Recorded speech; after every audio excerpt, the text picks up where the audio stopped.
കർത്താവേ, നിന്റെ നാഥനും രക്ഷകരമായി ഏറ്റുപറഞ്ഞുകൊണ്ട് ഞങ്ങൾ പ്രാർത്ഥിക്കുന്നു. ഭൂഖണ്ഡാന്തരങ്ങളിൽ കർത്താവെ, ഇപ്പോഴ് നമ്മെ ശിരസ്കരായി നിൽക്കുന്ന എല്ലാ മക്കളുടെ മേലും കർത്താവെ, നിന്റെ തിരുമുറുവാർന്ന് വലതുകരം വയ്ക്കണമെന്ന് പ്രാർത്ഥിക്കുന്നു. ഈ പ്രഭാതത്തെ ഓർത്ത് നന്ദി പറയുന്ന ഈശോയെ, കർത്താവിൻ്റെ വലിയ ശക്തി കർത്താവെ, ഇത് പ്രാർത്ഥിക്കുന്ന ഓരോ മക്കളുടെ മേൽ ആവശ്യിക്കട്ടെ ഈശോയെ. ഈശോ, നിന്റെ വിശുദ്ധ പൗരോഹിത്യത്തെ മഹത്വപ്പെടുത്തണമേ. കർത്താവെ, സഭയിലുള്ള സാന്നിധ്യം പ്രകടമാക്കണമേ. അമ്മേ, പരിശുദ്ധ അമ്മേ, ദൈവമാതാവേ, എല്ലാ മക്കൾക്ക് വേണ്ടി മധ്യസ്ഥം വഹിക്കണമേ.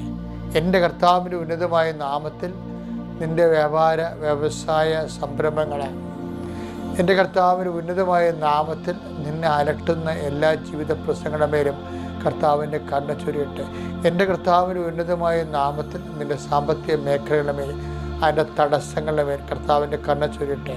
നീ വിടുതൽ പ്രാപിച്ചുകൊണ്ട് സാക്ഷ്യം പറയാനും സമാശ്വാസത്തെ ജീവിക്കാനും കർത്താവ് നിന്നെ സഹായിക്കട്ടെ. കർത്താവെ, രോഗികളുടെ മേലെ നീ കൈവെക്കണമെന്ന് പ്രാർത്ഥിക്കുന്നു.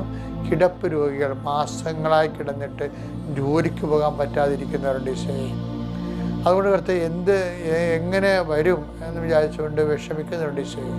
ക്രിസ്മസ് വരെ തള്ളി നിൽക്കട്ടെ, എങ്ങനെയെങ്കിലും ആവതില്ലെങ്കിലും പോയേക്കാം എന്ന് വിചാരിച്ചുകൊണ്ട് നെടുവേർപ്പെട്ട് പ്രാർത്ഥിക്കുന്ന മനുഷ്യരുണ്ട് ഈശോയെ. അവരെല്ലാം നീ സന്ദർശിക്കണം. കർത്താവെ, നിൻ്റെ വചനത്തിലുള്ള ഏറ്റവും വലിയ അനുഗ്രഹം നമ്മുടെ സന്ദർശനമാണ്. ദൈവമേ, എൻ്റെ സന്ദർശന സമയം അറിഞ്ഞില്ലെന്നൊക്കെ നീ വചനത്തിൽ എഴുതിയിരിക്കുമ്പോൾ നിൻ്റെ ജോലി തന്നെ മനുഷ്യരെ സന്ദർശിക്കുകയാണ്. അവരായിരിക്കുന്ന അവസ്ഥയിൽ കർത്താവ്, ഒരു കുഞ്ഞാട് കർത്താവ് അത് കുരുക്കിൽപ്പെട്ട് കിടന്നപ്പോഴേ നീ അതിനെ സന്ദർശിക്കുകയാണ് ചെയ്യുന്നത്. അങ്ങനെയാണ് 99 കഥ നീ പറയണത്. അനുതാപം ആവശ്യമില്ലാത്ത 99 നീതിമാന്മാരെ കുറിച്ചതിനേക്കാൾ അനുതാപം ആവശ്യമുള്ള ഒരു കുഞ്ഞാടിനെക്കുറിച്ച്, നീതിമാനെക്കുറിച്ച് നീ സ്വർഗം സന്തോഷിക്കുമെങ്കിൽ ആ സന്ദർശനത്തിൻ്റെ ഭാഗമായിട്ടാണ് ദൈവമേ സന്തോഷം വരണമെന്ന് എനിക്ക് അറിയാം. കർത്താവെ, നീ ഇനിയും സന്ദർശിക്കാനുള്ളവർ അവരുടെ യോഗ്യത കൊണ്ടല്ല കർത്താവെ, ഞങ്ങളുടെ പ്രാർത്ഥനയുടെ യോഗ്യത കൊണ്ട് കർത്താവെ, നീ അവരെ സന്ദർശിക്കണമേ. രോഗികൾ, പീഡിതർ, മനപ്രയാസമുള്ളവർ, തകർന്നു പോയവർ, ജീവിത പങ്കാളികളെ ഇറങ്ങിപ്പോയവർ, ജീവിത പങ്കാളികൾ നഷ്ടപ്പെട്ടവർ, ജീവിത പങ്കാളികൾ മരിച്ചു പോയവർ, കർത്താവ്, മഴ പെയ്യുമ്പോഴും അതുപോലെ തന്നെ തണുപ്പടിക്കുമ്പോഴും വല്ല ഒറ്റക്ക് ചെന്നിട്ട് തുഴഞ്ഞിട്ട് കയറാതിരിക്കുമ്പോഴും വല്ലാത്ത വിഷമമാണ്. വല്ലപാടും ചത്താൽ മതിയായിരുന്നു എന്ന് നമുക്ക് തോന്നിപ്പോകുന്ന വിഷമത്തിൽ ആൾക്കാരുണ്ട്. കർത്താവ്, അവരെല്ലാം നീ സന്ദർശിക്കണേ കർത്താവെ. കർത്താവെ, അവർക്ക് ഇപ്പോൾ പലരും എഴുന്നേറ്റിട്ടുണ്ട്. പക്ഷേ എഴുന്നേറ്റതായാലും അത് കിടന്നതായാലും എല്ലാവർക്കും ഒരുപോലെയാണ്. രാത്രി എന്തിനാകുന്നു, എന്തിനു വെളുക്കുന്നു എന്നവർക്കൊരു എത്തും പിടിയില്ലാതെ ഇങ്ങനെ ഇരുണ്ടും വെളുത്തും പോകുന്ന പോലുള്ള മനുഷ്യരുണ്ട് ഈശോയെ. അവരെല്ലാം നീ സന്ദർശിക്കണം കർത്താവെ. അവരെല്ലാം സന്ദർശിക്കണം കർത്താവെ. കർത്താവ്, കുഞ്ഞു പിള്ളേർ പോകുന്നുണ്ട് ഈശോയെ. അവരെ ചതിക്കാനിരിക്കുന്നവർ, അവർക്ക് ലഹരി മരുന്നുകൾ കൊടുത്തുകൊണ്ടും കർത്താവ് പഞ്ചാര വർത്തമാനം പറഞ്ഞുകൊണ്ടും കർത്താവ് വളരെ അങ്ങനെ വളഞ്ഞു കൂടിയിട്ട് അവസാനം ട്രാപ്പിലാക്കുന്നുണ്ട് ഈശോയെ. അതുപോലെ തന്നെ അപകട മേഖലകൾ ചരിക്കുന്നുണ്ട് ഈശോയെ. അറിയാതെ ഇങ്ങനെ സ്നേഹം നടിച്ചും പിന്നെ അങ്ങനെ തെറ്റിൽ വീഴുന്നു പോകുന്ന ആൾക്കാരുണ്ട് ഈശോയെ. അവരെല്ലാം നീ സന്ധിക്കണം പ്രാർത്ഥിക്കുന്നു. ദൈവത്തിൻ്റെ കരുണ മക്കളിലേക്ക് ആവശ്യിക്കട്ടെ ഈശോയെ.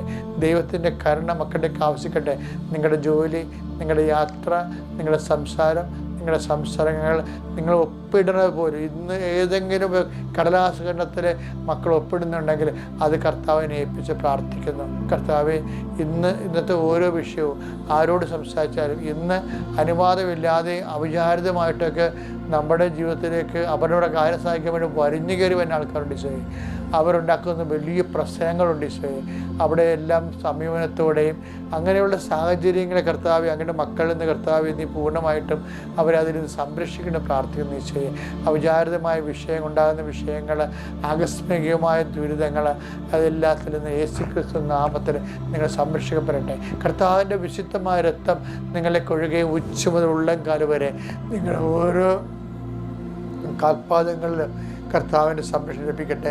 എൻ്റെ കർത്താവിൻ്റെ ഉന്നതമായ നാമത്തിൽ സഭയുടെ അധികാരത്തെ കുറിച്ചിൻ്റെ അടയാളത്തിൽ ഇന്നത്തെ മുഴുവൻ ദൗത്യങ്ങൾ, ഇന്നത്തെ മുഴുവൻ യാത്രകൾ, ഇന്നത്തെ മുഴുവൻ സംസാരങ്ങൾ, ഇന്നത്തെ മുഴുവൻ ഇടപെടലുകളെല്ലാം കർത്താവിൻ്റെ നാമം നിങ്ങൾക്ക് ചെയ്ത് തീർക്കാനുള്ള ജോലികൾ കർത്താവ് പോയി കണ്ട് സംസാരിക്കാനുള്ള വിഷയങ്ങൾ എല്ലാം കർത്താവ് മറ്റു സ്ഥലങ്ങളിൽ സമാധാനം ബോധിപ്പിക്കേണ്ട കാര്യങ്ങൾ എല്ലാത്തിനു മേലും ദൈവ തീരുമാനവും ദൈവികമായ സത്യം ഉണ്ടാകട്ടെ. കർത്താവ് നിങ്ങൾ സന്ധിക്കുകയും സന്തോഷിപ്പിക്കുകയും സമാധാനിപ്പിക്കുകയും ചെയ്യട്ടെ.